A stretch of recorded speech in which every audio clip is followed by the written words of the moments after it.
Assalamualaikum warahmatullahi wabarakatuh. Selamat datang kembali di kantornya Tala Agro. Hari ini hari Selasa, tanggal 24 Januari 2023. Tepatnya mercabai kita di 28 hari setelah tanam. Adapun kegiatan kita di hari ini yaitu melakukan pemupukan cor yang keempat kalinya.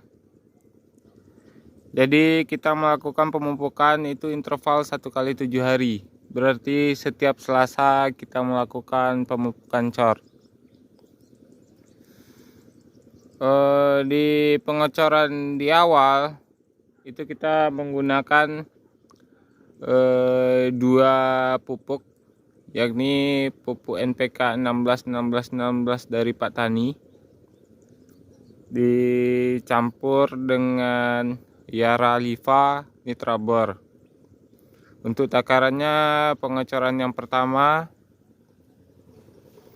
yaitu 2 kilo NPK, 2 kilo Yara Liva. Dan untuk pengecoran yang kedua itu 2,5 kilo NPK, 2 kilo Yara Liva. Itu untuk takaran drum 200 liter. Jadi setiap 1 drum itu kita masukkan 2,5 kg NPK, 2 kilo Yara Liva di pengecoran yang kedua. Jadi setiap minggunya itu takaran kita naikin 0,5 kilo untuk NPK nya. Untuk Yara Liva-nya itu tetap 2 kilo. Jadi untuk di pengecoran yang ketiga itu NPK-nya 3 kilo. Dan untuk pengecoran yang sekarang itu kita masih menggunakan, karena sekarang masih pemupukan fase vegetatif atau fase pertumbuhan, kita masih menggunakan NPK 16 dari Pak Tani dan Yara Liva Nitrabor dari produk Yara. Untuk takaran NPK-nya itu 3,5 kilo per drum 200 liter dan Yara Liva-nya 2 kilo untuk takaran 1 drum 200 liter. Jadi untuk 1 drum takaran pupuknya ada 5,5 kilo, 3,5 kilo NPK 16 nya yang warna biru, dan Yara Liva Nitrabornya yang warna kuning itu 2 kilo. Ini pupuk yang belum kita aduk untuk drum yang di atas. Adapun drum yang di sini udah kita aduk. Jadi ini pupuk yang sudah kita aduk dalam drum 200 liter ini. Dia takarannya 3,5 kilo NPK 16 dan 2 kilo Yara Liva Nitrabor.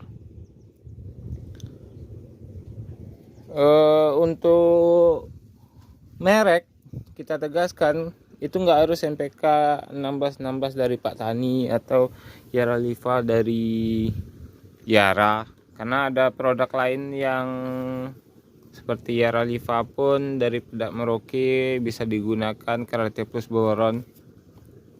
Dan NPK 16 nya banyak produk, ada dari DGW, ada Pak Tani, ada dari Merauke, ada dari Lauying, banyak merek-merek yang lain gitu. Nggak harus pakai yang ini gitu. Tapi untuk kenapa kita menggunakan yang ini gitu maksudnya. Karena untuk NPK Pak Taninya kandungannya ada banyak yang tambahannya, ada CU nya, ada CN nya gitu maksudnya. Kalau NPK Merauke kita lihat itu hanya kandungannya hanya NP dan K aja. Kalau untuk Pak Tani ada banyak kandungannya, ada trace elemennya. Jadi makanya kita tetapkan untuk di pengecoran ini kita menggunakan MPK Pak Tani. Nggak harus sih Pak Tani, karena harganya pun nggak apa-apa pakai produk yang harganya lebih enteng gitu, karena kan yang kita kejar pun NPK nya gitu. Kalau saya sih kalau ada produk yang bagus harganya jaraknya nggak terlalu jauh, kita pakai yang itu. Tapi gap harganya itu terlalu jauh, mending yang biasa, karena kita nggak bisa boros-boros di budidaya tanaman cabai ini, karena untuk biaya sekarang untuk penanaman cabai nggak juga terlalu tinggi gitu, tapi nggak juga harus diiritkan, karena prinsip kita ketika kita terlalu irit untuk penanaman cabai, hasilnya pun akan irit gitu. Kenapa nggak sampai 1 kilo per batang, dapatnya cuma setengah kilo per batang gitu, karena kita kasih nutrisi secukupnya pada cabai, dia akan menghasilkan sesuai harapan kita. Dan kita hanya bisa berusaha, 99% ikhtiar dari kita, usaha kita. Jangan lupa ada 1% yang menentukan kegagalan dan keberhasilan kita. Itu Allah Subhanahu wa Ta'ala. Karena 99% kita hanya bisa berusaha, justru yang 1% itu yang menentukan gitu. Seberapa pintar pun petani, ilmunya tinggi atau pengalamannya bagus, kalau yang 1% tidak menghendaki, hasilnya pun pasti kurang bagus. Tapi kalau yang di atas menghendaki, pasti hasilnya akan bagus. Hasilnya bagus, harganya bagus. Kalau hasilnya sampai 2 kilo per batang, harga sama seperti periode cabai kita yang sebelumnya, itu kita bisa jual sampai di harga 100.000 per kilo.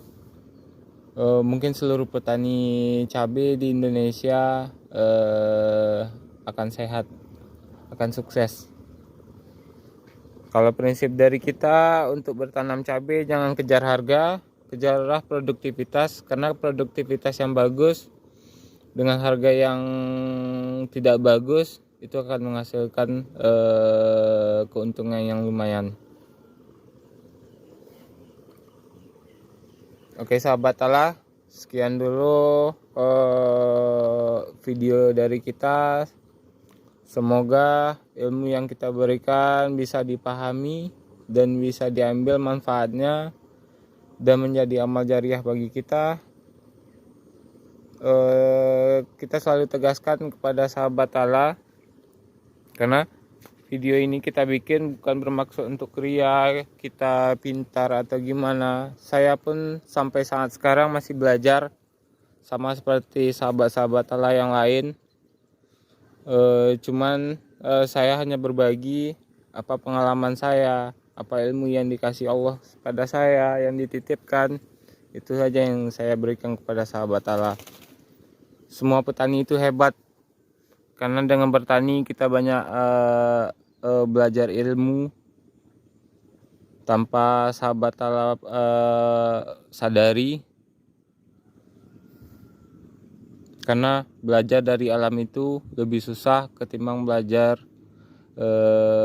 dari ilmu baku seperti matematika, 1+1 sama dengan 2. Kalau belajar dari alam itu 1+1 bisa jadi -1. Oke, sekian dulu dari kita. Tala Agro di aktivitas kita di tanggal 24 Januari ini untuk pengecoran yang keempat.